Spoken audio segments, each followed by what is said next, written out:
Hello, everyone. Welcome to another episode of Good Hang. I'm really, really excited about this episode with the great Maya Hawke. We had such a good conversation. We used so many words, and I just love talking to her. And we talk about really interesting things today. We talk about growing up in New York City and being a kid there. We talk about her love of magic and wonder and a life of imagination. And we talk about joy and anxiety, the characters that we played together in Inside Out 2, and also how those emotions interact and connect in real life. So it was a great convo. And as always, we like to ask someone who knows our guest, a friend, a fan, someone who has a question that they think I should ask the guest before we start the podcast. So we are joining with Willa Fitzgerald. Willa is an actress. She's on Pulse right now, a medical show on Netflix. She was in Little Women with Maya Hawke. And most excitingly, she's joining us from Hungary, which I believe is also where Budapest is. So, Willa, can you hear me?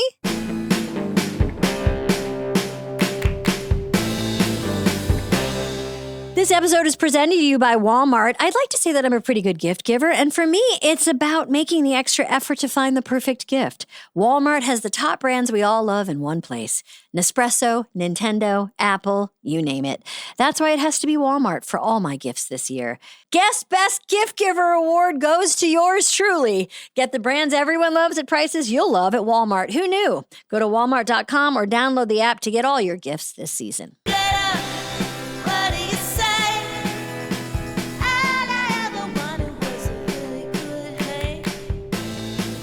I'm so grateful. Thank you for calling in from there. And thank you for talking about the great Maya Hawke today. My delight. I know. Maya. Now, tell me how you two met. We met actually in Ireland doing Little Women in 2017.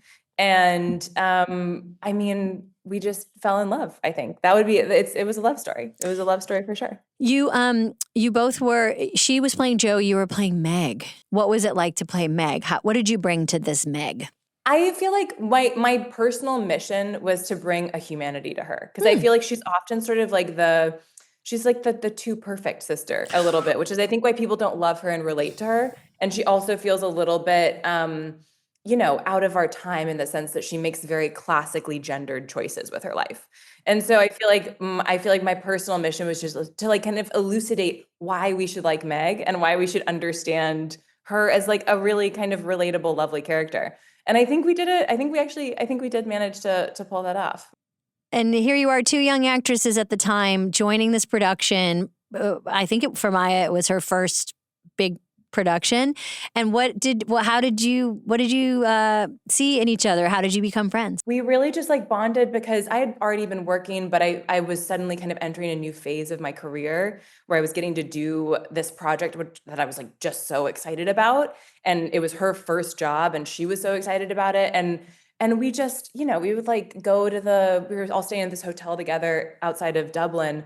And we would like go to the pool together or the steam room and just like talk about what really excited us about being actors. And we just like really kind of connected on like an artistic level. And also I think on just a personal level, because I think we're kind of very opposite people in a lot of ways. I think that we both like learn a lot from the other person in the way that they navigate the world, because it's so different from maybe the way that we ourselves navigate the world. How are you different? Yeah. I think the most like reductive 2-second answer would just be, I think I'm a very cautious person. Mm-hmm. And I think Maya is like full of just like a lust for life and a real sort of like verve that she just is unafraid in situations that I sometimes feel a little bit more unsure in, I think. Maya does a lot of things, she's on a Broadway show, she performs, records music with a lot of different bands, including solo stuff. She's writing, she's acting, like to your point, it feels like she ventures and is adventurous in the stuff that she does. What I admire about her so deeply is that she just kind of has this sort of like infinite curiosity and like well of creativity that she seems to be able to draw on. She has like she's really interested in just the world around her in a way that's like so kind of pure and like limitless. So we're going to get to the question you have for me to ask Maya, but just before we do, I want to say congratulations on Pulse. Oh, thank you. I love a medical show. Well, Maya was a big reason of why I took that job. Ooh, how come? Because she loves Grey's Anatomy, and she was the one who made me love Grey's Anatomy. And when I was calling her and I was like, I've got this like possible job. What do you think? I wanted to talk about it. And she was like, do it. She's like, I will be the biggest fan of this show, please. Has it been fun to play that kind of part and like get into the jargon and get into the vibe of what it would be like to be in an emergency room? What's been fun about it? I feel like it's one of the most, I feel like in those sort of situations where you're like really just playing at a job, it's a kind of like the purest expression of like the childhood fantasy of being an actor, where you're like, I am now a doctor and I can now save people's lives. Like, wow. And I think, like that's like a really cool thing. But no, I loved it. I do love learning new things, and I learned so much. And I'm also just like a little nerd and like loved just going through like the big ass medical pamphlets that we would get given for every episode, and just stressful. being like, like watching like cadaver videos of like the surgeries and being like, wow, medical school. Do you, I always try to ask people who are on medical shows, when you cut, do you cut into fake bodies? Real bodies. Just kidding. Like, do you ever have to put a scalpel in, I know that there's fake torsos and stuff. Do you do that? Yeah, no, we had our like prosthetics person was from Walking Dead. So our prosthetics were like next level. They were like, we're going to use some old zombies. We're going to get them in they're here. like, we got this. Okay, so thank you for getting on. And what question do you think I should ask Maya today? Do you have any thoughts? I'm curious whether her sort of like lust for life, her ability to be so interested in the world around her, was something that she feels is innate to her as a person, or whether it's something that she feels like was cultivated either by herself, by her community, by her parents. And if so, like whether there's a specific moment in which she like recalls seeing the world in that way from a young age. What's great about that question is I think people really reduce the children of actors and artists in the way that they talk about, what is it like being, considered a Nepo baby? You're in the same profession as your parents, when in fact, like, what is it like growing up with artists that are parents, and how do they introduce you to art? And also, what is it like being a New York City kid? I mean, a lot of people don't know the feeling of growing up in the city and what that's like what you get to see, or what you don't get to see. How does it limit you, and how does it open you up? And I think that's a great question. Really well done. You seem like a woman in her 30s who has her shit together. Congratulations. Oh my God, thank you. I mean, it's all an illusion. Really, really nice to meet you. It's such a pleasure. Thank you so much for the time and for helping me get to know Maya a little more. I really appreciate it. So fun. Thank you again. Bye. This episode is brought to you by Visible. When your phone's plan's as good as Visible, you've got to tell your people. It's the ultimate wireless hack to save money and still get great coverage and a reliable connection. Get one-line wireless with unlimited data and hotspot for $25 a month, taxes and fees included, all on Verizon's 5G network. Plus now, for a limited time, new members can get the Visible plan for just $19 a month for the first 26 months. Use promo code SWITCH26 and save beyond the season. It's a deal so good, you're going to want to tell your people. Switch now at visible.com. Terms apply. Limited time offer subject to change. See visible.com for plan features and network management details. This episode is brought to you by Apple.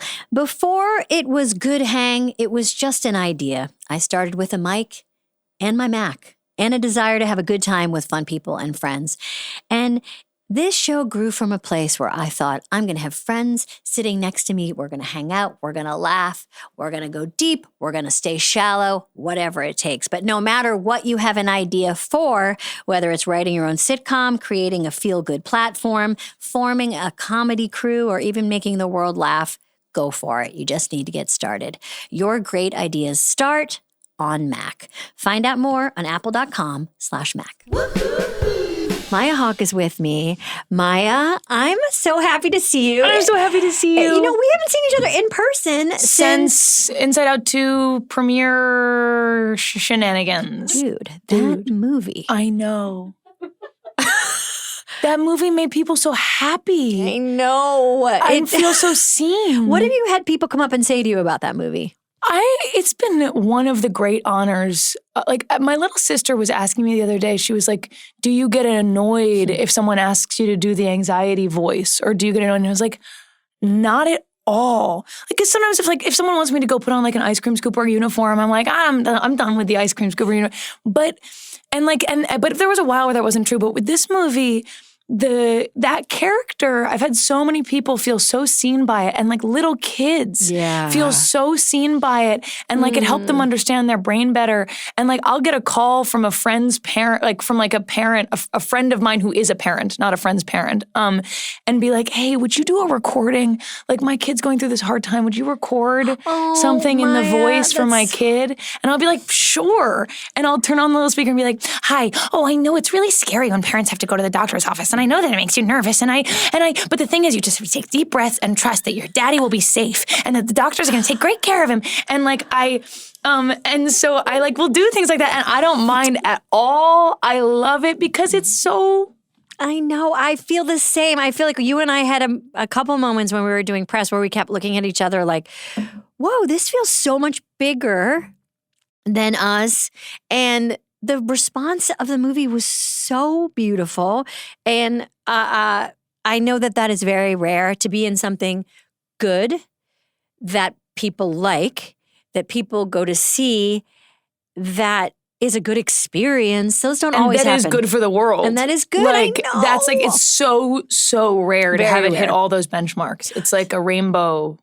I know. And plus $1 billion, babe. That's what I'm saying. For something that makes $1 billion and is good for the world, I don't think there's anything that does that. No, it's crazy. No, I mean, it's so true. Like the word billion and good for the world does go together. Not go no, together. No, of anything. Ever. What have you learned about anxiety in the past year, your own or others, because you played that character? So much. And I think with like the joy-anxiety relationship, it taught me a lot about showing love to that part of myself and like allowing other people to see it so they can show it love. And that is all actually a way to calm it down, is like inviting it into the conversation, like looking at what it thinks and is worried about and kind of addressing each point, and then like offering it a comfortable chair and saying like, okay, you're invited. You know, I'm not trying to shut you out behind a door. Yes. Because that, of course, just works it up even more. Yes. And so I think in giving, the biggest thing I learned from doing this and being allowed to be welcomed into the beautiful world of this movie is to give my anxiety a comfy chair. Yes, it's so well said. Wow. And for people listening right now, like everybody is so stressed. I know. Of course they are. Of course they are. And I mean, anxiety might be the defining emotion of our time. It was so fun to work on those characters together, because when the time is very scary, like these times, you know, you want to find a way to tune in, check out, help yourself, help other people. Like you want to dip in and out. But when you're just getting someone going, like toxic positivity, like this is great, it's like, babe, things are bad. Things are bad. Things are real bad. So anybody listening, I want you to know that we know things are bad. Bad. And but also if you shut joy out completely, yes, like then you still need to welcome in some. Like you're not helping anybody if you shut out joy completely. Well, there's a beautiful moment in the movie, and it's such a testament to the work you did as Anxiety, and the work the animators do, and the work that Kelsey Mann did, the director, and Pete Docter, the producer, and all the artists, and Pete, the creator, and just writer. All the writers, Meg. When Anxiety does a small little gesture to when joy is being finally called back. Yeah. Finally, Riley, our character, has finally calmed herself down on the ice. She's talked to her friends. She's feeling a little bit like herself. She gets back on the ice. She starts skating, and joy is being called back. And Anxiety does I told you this, like a little genuflect, like a little gesture of like, this way. Like Yeah. for people listening, you can't see what Maya and I are doing, but we're doing a little Okay. your table is over here, Here you ma'am. go. Yeah. It made me cry so hard. And I just thought, oh, like the tiny gesture of that is like what we must try to do during this bananas Foster time we're living in. Yeah. Because that is, I mean, whatever we can do, babe.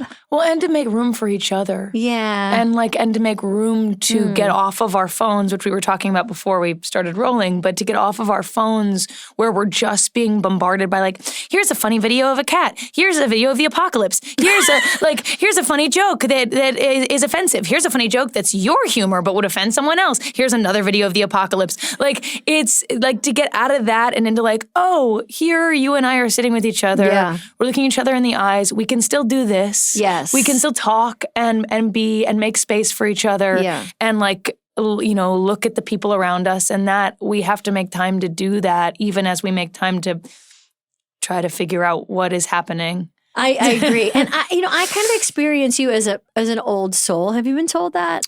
There's been some ageist claims about my soul made. You must get this a lot. People talk, they roll their eyes about about people's 20s. And what's good about being in your 20s? Oh, what's good about being in your 20s? I mean, I'm already starting to have more random body pain, but I know I have less than I will have. So like it's a more pain-free time. Recovery is faster. Yes. So that's good. I still like, I can still, just general recovery, bounce back from things more quickly, emotional recovery, independence. Yeah. You know, it's like this kind of miracle window before insane amounts of responsibility, but after independence where no one's telling you what to do. And that's the miracle of your 20s, right? Is that like your responsibilities are there, but they're not like usually kids and family, you know, or they can be, but you know, but they are, but you have this freedom. And that's a cool window of time. And so bounce back. Miracle window is such a good way to say it, Maya. That like you're very wise. It's true. It's like if only one can know the time they're in and appreciate the time they're in, it's hard to do. Yeah, it is. Yeah. Okay, speaking of the time you're in, I want to jump back to little Maya. Yes. Because I'm always really interested in what it's like being a New York kid. I was kind of a sad kid, or like set point melancholic, you know, like moody and emotional and homey and but a New York City kid is awesome. You so much stuff to look at and do. Like my favorite place to go was the Metropolitan Museum of Art, Temple of Dendor, because of the mixed up files of Mrs. Basilea Frankweiler. Do you remember that book? Of course. And the kids ran away. For anyone who hasn't read it, they run away and they live inside the Metropolitan Museum of Art and they sleep in the Queen's bed and they steal money from the fountain, and it's awesome. And I love that book, and I loved going to the Met, and I loved going to the Natural History Museum, and I loved going to the zoo. And there was just like so much to do, activity based on a general, as like a little kid. Yeah. And I love that. And so many different ways to express all your weird interests. Like I had lots of weird interests as a kid. I loved like dead insects, like the preserved dead insects. And I loved going to see them at the Science Museum, and I loved rocks. And there was like, just like so much exposure and different kinds of people you could decide to be. Yeah. And so much interaction with difference. And that was so cool, and I think so rare, because so many people grow up in these little communities where it's like everyone feels the same. But in this city, you're like interacting with humanity all the time, and you get to decide who you are, which is great. And then you get to high school, and it's like being in college for other people. Like it is crazy. I went to more clubs between 9th and 12th grade than I have been since. There's a lot of pressure for New York kids to be very interesting. There's a lot of pressure to be interesting, to be adult, to be on the town. Yes. There's a lot of that. Did you ever have like a 13-year-old, like, I'm in Studio 54 and I don't know how I got here? Like, yes. You did. Yes. Where you're just in a club and it's like, I'm like, little. I might be too young for this. I'm too little for this. Interesting. seemed like a good idea at first. I'm proud of myself for getting in here, but now how do I get out? But I love it. I would do it. I would raise kids in New York. I think it's awesome, an awesome way to grow up. To your point, there was an independence. You took the subway, you walked around, you kind of figured out life. What were some memories of that time when you felt like adult or grown up? Ooh. You know, a moment where yeah, you had like an adult moment. Well, I realized in high school that I could cut class. Yeah. And that like that there was like no real ramifications to doing it. And so I started like just doing my own thing, like during the day. And in high school, I experimented with smoking cigarettes, which you shouldn't do and is bad. But very bad. Very bad. Very bad. Do not do it. You look very cool. Don't do it. Yeah, though. don't do it. Don't do it. But you look cool. Yeah. And I couldn't buy cigarettes because I was a kid. And so I would occasionally like walk around to try to bum cigarettes off people. This is what I'm talking about. This is what I picture a New York kid doing. Yeah, but I went to school in Brooklyn Heights, and the only people who smoke in Brooklyn Heights are like construction workers, and they smoke Newports, and I hated Newports. So I would take the subway this is a ridiculous story, to the East Village so I could bum Marlboro Golds off of, because people in the East Village smoke Marlboro Golds, like outside McNally Jackson bookstore.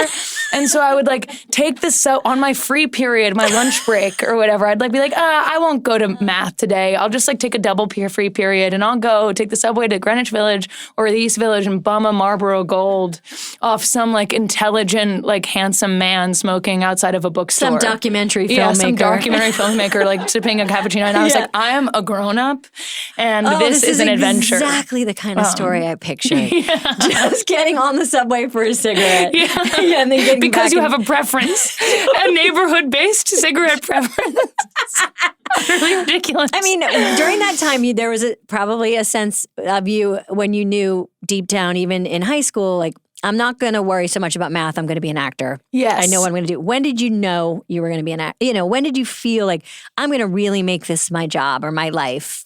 I knew I was going to be like an artist of some kind. I think I think I was really afraid of being an actor because my parents are both actors and I got to see that, you know, they were as successful as I could ever have dreamed to be in that profession, and still had so much job insecurity and stress and highs and low moments. And I was like, I don't know if this seems fun. And you know, I had experiences of like going to school and like trying to leave my house with like an umbrella because there was some article out and there was paparazzi around the house. And I was like, this seems yeah. Like, I don't know about this. Yeah. And so it wasn't until like 11th grade where I realized that there was nothing else that I was good at and liked.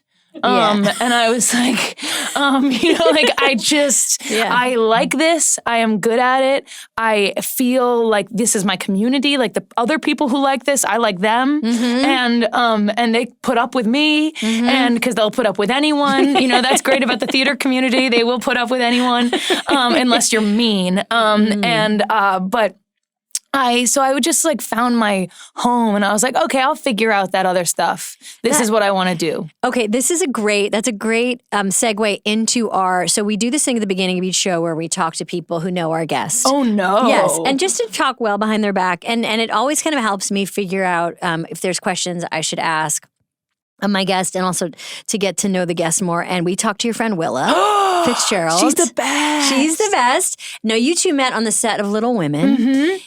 Still the greatest experience of my life. Wait, tell us why. It was my first professional job. I had to drop out of school to do it, and I was really worried about it. And it was like, oh, whatever. I get to Ireland. We're in this town called Dunleary. I've just never had an experience this positive. It was the four sisters and the guy who played Laurie, and we fell in love with each other. And we were staying at this seaside hotel in this port town. And it was the Royal Marine was the name of this hotel. And it was like walking distance from this farmer's market and these restaurants. And we just loved each other. And, you know, it's gone for me now. I'm already so old. I can't stay awake forever. But do you remember when you were like 18 and 19 and you just didn't need to sleep at all? Yes. Like somehow I could work a full 14-hour shooting day and then be like, should we go out? Yeah. Like, and then like, well, you know, and then I'll learn my lines and then I'll go to sleep for 2 hours and then go back to her. I don't know how we did it, but it might have just been the raw joy of how in love with each other we were. Yeah. Like we were going to set on the days that we weren't working and being like, I have a note, you should try this in the next scene. It was just like acting. It was just like acting. We love it, and we love each other, and we're all Sisters. Ireland, and it's the ocean, and like we did a moon spell where there was a full moon, and we bought crystals from this guy in town, and we put the crystals in the moon, and then we went skinny dipping in the port, and it was freezing, and it was like just happy. It was happy. Fun. That sounds so fun. I mean, she was talking. I mean, she adores you, and she was talking about exactly that, like how you all connected so fast. And she was saying that there is this, you have this lust for life. And that one of her questions was, do you feel like that's always been innate? Like it's kind of what we're talking about, nature versus nurture. You're the daughter of artists. You're looking at you want to be an artist. Do I want the life of an artist? What does that even look like? But there is always like this little thing inside all of us from the minute we're born anyway. Like, did you always feel like you had that, some kind of lust for life? And her question is, do you think it was innate or was it nurtured by the environment that you were in, or both? I think both. Yeah. I think I've like always believed in magic and always believed in love in a really intense way. And I think that was nurtured in me from a really young age. Like my parents are magical. And like my mom, like, you know, was this magical creature who like, you know, would come home from work and she was like looking fabulous, but she'd take everything off and immediately put on like a big velvet skirt and gardening gloves and go outside and like teach me how to like pull up stinging nettles to make soup. And the soup would be a witch's potion because it was good for you. And like, she just had this magic to her. And my dad would be like, we're going to watercolor together and we're going to make a masterpiece. And like, I'll do this blue and you do red and we'll see what we create. Like there was just this imagination fostered in me from a really young age. And I just I believed I was really lucky to get that kind of love and that kind of exposure to seeing the world as a place where magic is possible.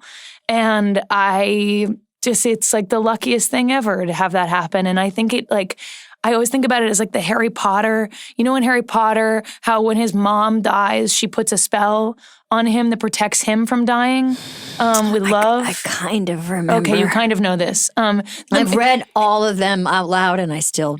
Harry Potter's mom protects Harry Potter with a magical spell. I remember the mother dying because, of course, the mother always has to die. She always has to die for the kid to be on an independent adventure. In every single story. Yeah. Okay. So there's actually a whole theory about that, but really? that aside, about children's stories, and then you have to kill the parents in children's stories because that's how children become the unfolding of their own story, right? They become little adults because God forbid the mother live long enough to see her child succeed. God forbid. But I always feel like that period of time in my life where what my parents did and gave me this magical spell, like love spell, where like, you know, then there were other different hard times in all of our lives, but that early magic's protected. Oh my gosh. And they do say that like from like 1 to 5 or 1 to 3, like is so much, I mean, it's a lot of pressure on young parents, but because that time is so important, but like so much of your belief system about the world and how you feel and if you feel safe and your attachment style is formed like so early. And are you, I mean, because I've sensed from you both introvert and extrovert. This is true.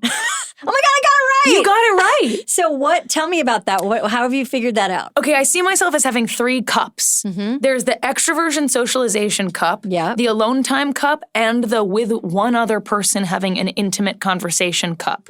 Ooh. And I need all 3 cups to be somewhat full to be functioning. Yeah. Like if I've had too much parties, work, like no alone time, and just these 2 cups are full. Oh, I'm gesturing, and this is audio. That's okay. But, the people, you're gesturing cups. I'm gesturing cups. Yeah. But if then I really feel bad and I need alone time. If I've got too much alone time and not enough socialization, I really feel bad and drained. So I'm always trying to like look at my schedule and my life and be like, am I getting enough friend time in one-on-one? Am I getting enough alone time? And am I getting enough like energizing social outside in the world, going to see a concert, going to see a play, going to something?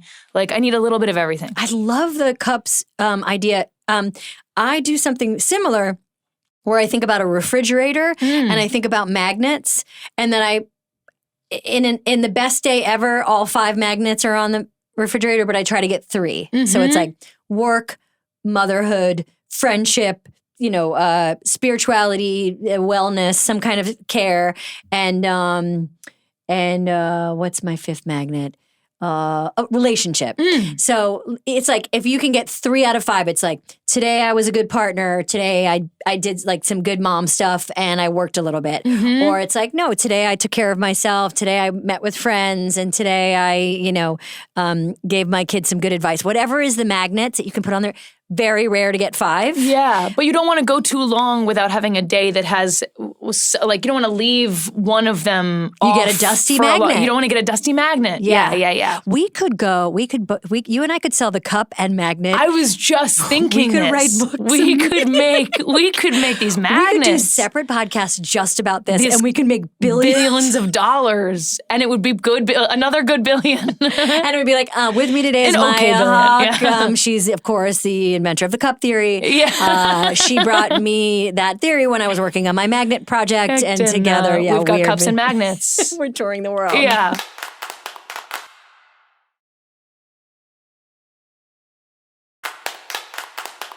Okay, you've finished Stranger Things. It's done. What was it like when that's a wrap on Maya Hawke, a series wrap? I know you can't tell us anything, but I do hope you tell us how it ends. But I will, of course I will. Great, thank you. You can tell me off the air. But what was it like hearing series wrap? Well, I want to hear what it's been like for you, like what it was like for you on Parks. Like it is. It's. I think for people who don't know, right? So if you're an actor on set, you get that's a season wrap on Maya, like season 4, all right. And you get your last shot. And often people will kind of clap and stand around and say stuff.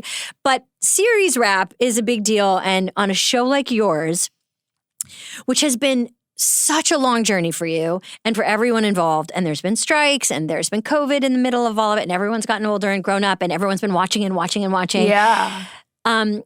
A good AD will make sure that series wrap means something, that people are there and they're there for you. And like, it's a big moment. Matt and Ross, who are amazing, wrote scenes that seem to have some connective tissue for the characters and for us.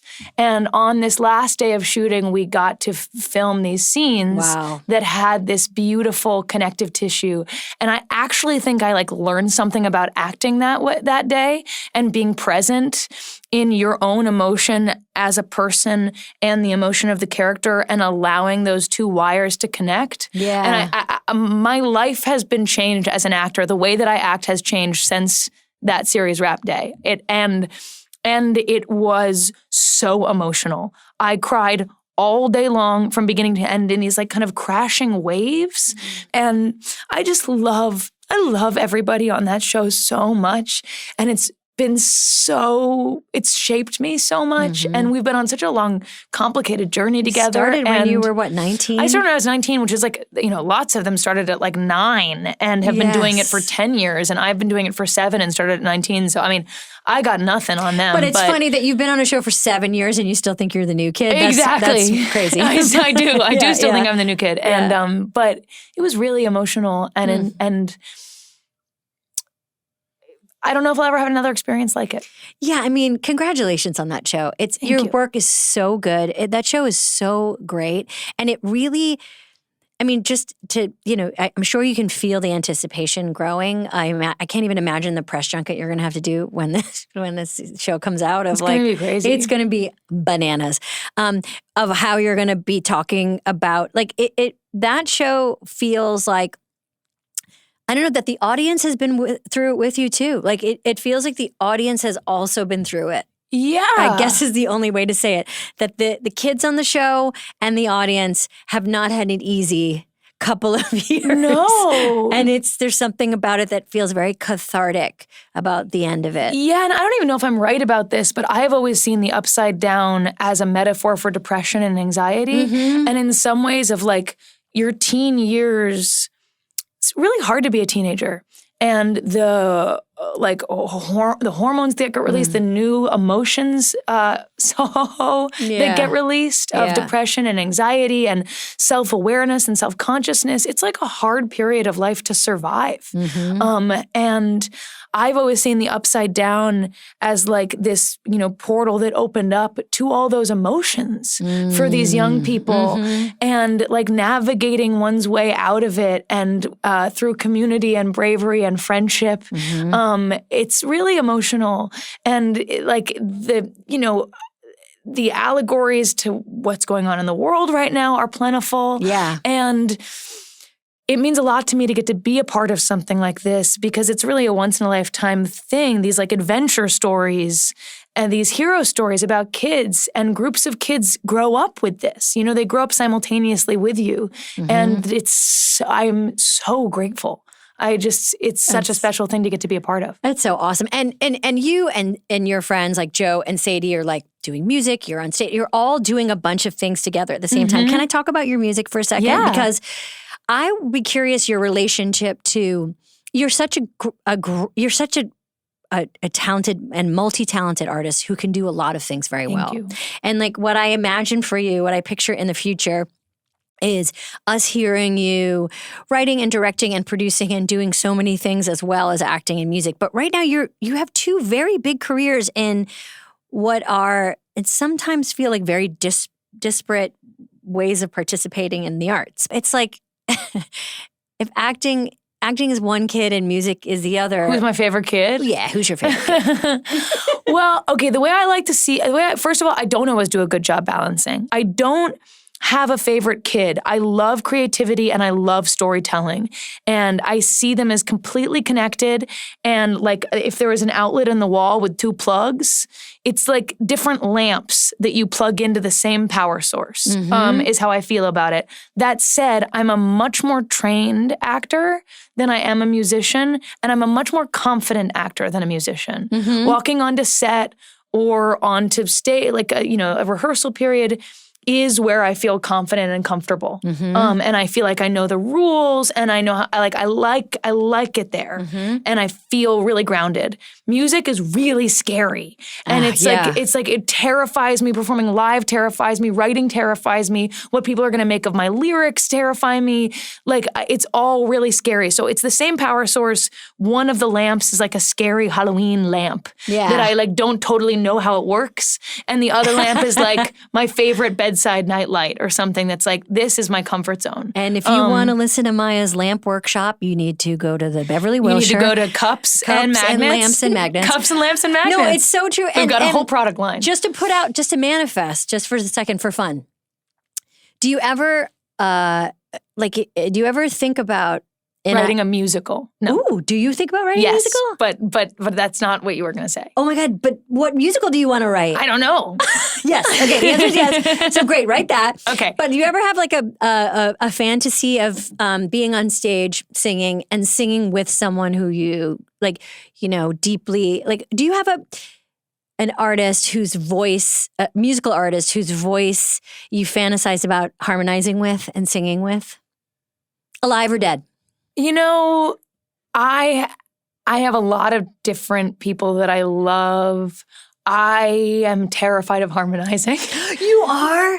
That's the only thing that I can kind of do. Really, it really scares me. I am not a good harmonizer, and it scares me. So what about forget the harmony, but just singing back and with, forthy? I would love to sing with Joni. I mean, I would have to do like a harmony, like a one-note harmony while she danced all over the place. But I love Joni. I mean, this morning I was listening to Judy Sill a bunch, and I love Judy Sill, and I love Joni, and I'm obsessed with Adrienne Lenker, and I am obsessed with Taylor Swift, and I'm obsessed with, I mean, I just love...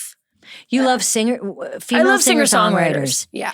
I love songwriters. I just think they're so cool. Yeah. And it's like almost that fantasy is more like to get to write a song with someone. Yeah. Not like singing it and performing it is less the dream. It's like writing a song with someone that would be the dream.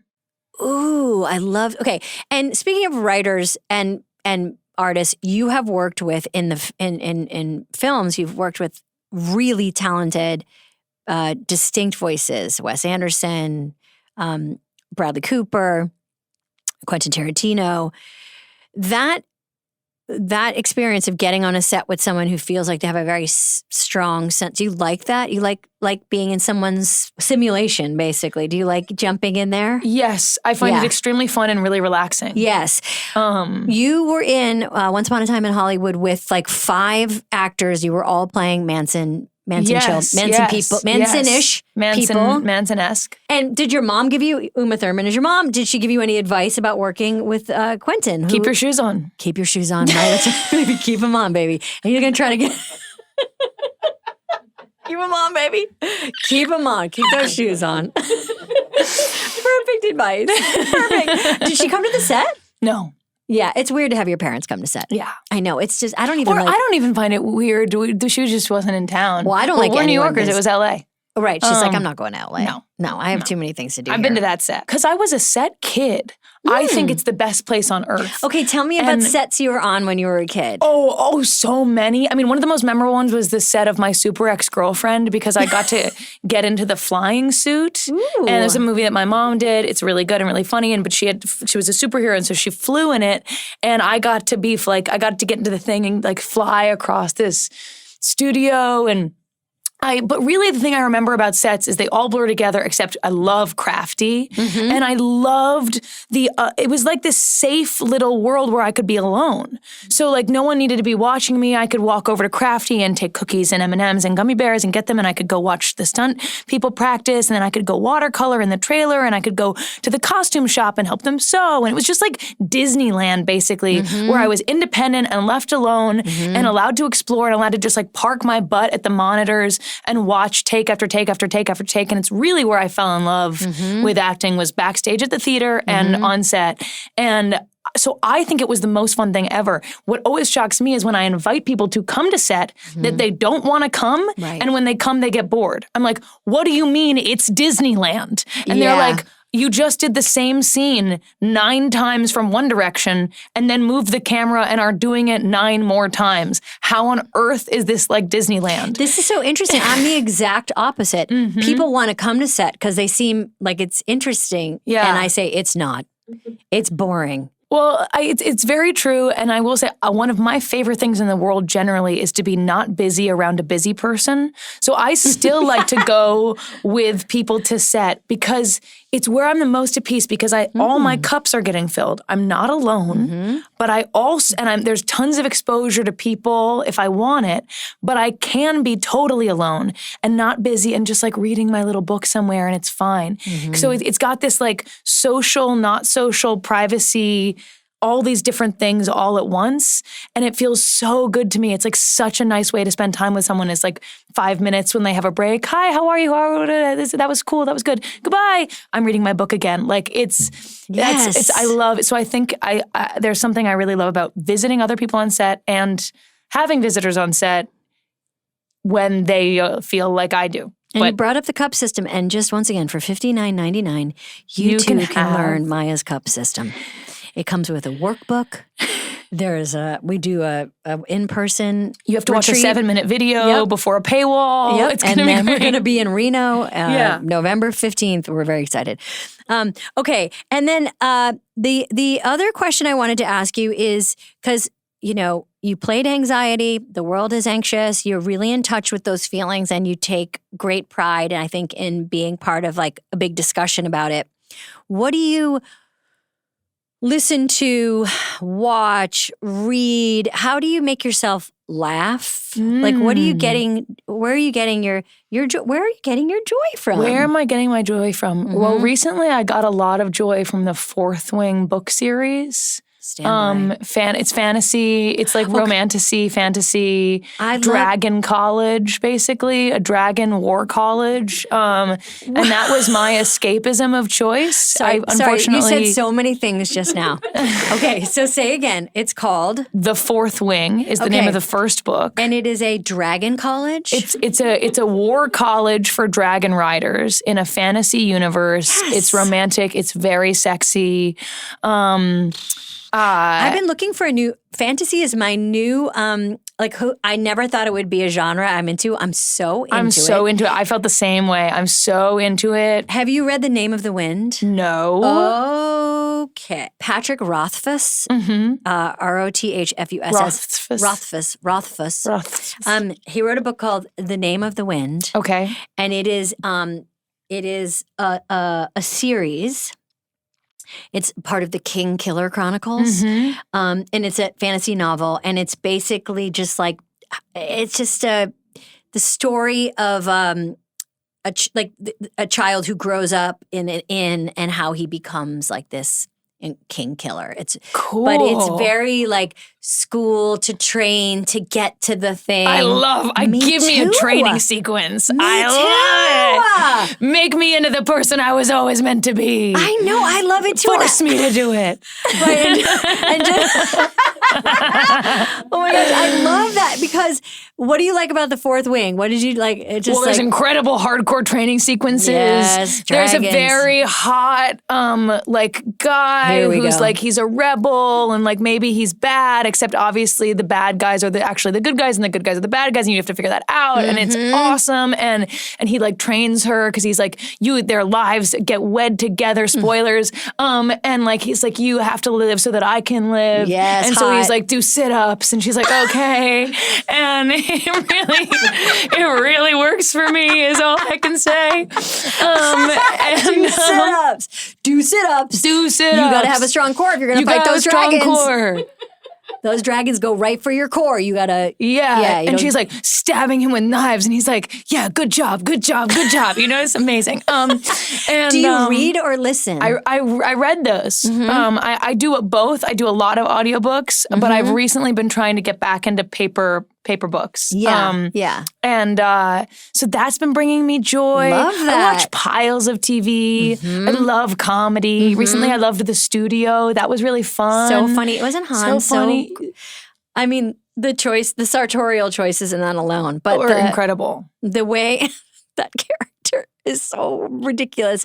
And my buddy Ike is in that, who is so great too. That episode where he kept getting thanked at the Golden Globes. Yeah. Adam Scott was thanking him. It's just so extraordinary. Fucking stupid and funny. Also, the old school Hollywood party where Zoe Kravitz is like, old school Hollywood means there's drugs in the food? I love that. What really got me. That's not what that should mean. She was so good in that episode.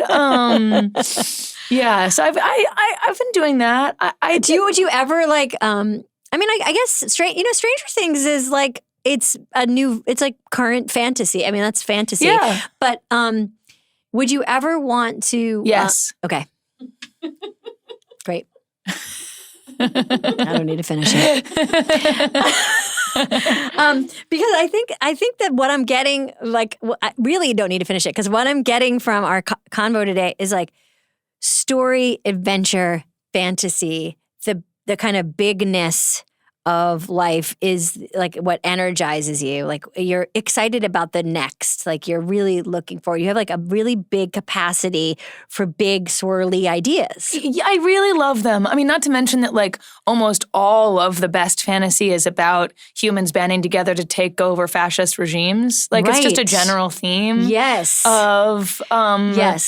Of fantasy and like about the little guy rising up. And I think that's partly why it's as a genre is kind of exploding right now. Like people like romantasy and fantasy, people are really, it's like always at the top of the bestseller list these days. And I think it's because community. It's always about like a unlikely band of maniacs and different people from different places that find each other and come together to try to build a new world that works better for them than it used to. I just want to say that, like, getting the experience of talking about Inside Out 2 with you and getting to know you has been so great. And I hope we get to make another one. I would really like to, I would like to do anything with you. It would be so wonderful. But I really hope we get to make another one because I want to see more of Anxiety and Joy learning how to work together. I know. And they have the same physical symptoms. And they get things done. Okay? They get things done and they're excited. Some emotions like to chill out, lie on the couch, and those are important too. But anxiety and joy are gonna like keep things moving. Yeah. Yeah, I know. Yeah, they are. I'm so happy that you came today. I'm joyful that you came today. I was anxious about it. No, I wasn't actually. I was just excited. Thank you so much. Thank you so much for coming, Maya. Thanks for having me. I love you and love seeing you. You're I the best. love you so much. You're the best. You're the best. And I would do something with you even with our real flesh and blood bodies. Okay, too. yeah, we can do that too. I mean, I prefer animated, but yeah. it's just a lot easier for me in terms of hair and makeup. Also just the pajama pants aspect. But if you do make a Fourth Wing movie, I will play the dragon. The I body would of not the be dragon. in charge of making it. Here's hoping. Here's begging the world. I will donate my body to be the dragon. I will donate my body to dragons. Thank you, Maya Hawke. That was such a great conversation. I loved it. And for this Polar Plunge, I just want to talk about books because we talked a little bit about books and how they are bringing us joy. And I want to mention again a fantasy book that I love. It's called The Name of the Wind by Patrick Rothfuss. Eagerly awaiting the next book, sir. So chop chop. So check it out and, get your dragons on. You can't ever have too many dragons. But thank you, everybody, for listening to Good Hang. And bye. See you soon. You've been listening to Good Hang. The executive producers for this show are Bill Simmons, Jenna Weiss-Berman, and me, Amy Poehler. The show is produced by The Ringer and Paper Kite. For The Ringer, production by Jack Wilson, Kat Spillane, Kaya McMullen, and Aleya Zenieris. For Paper Kite, production by Sam Green, Joel Lovell, and Jenna Weiss-Berman. Original music by Amy Miles.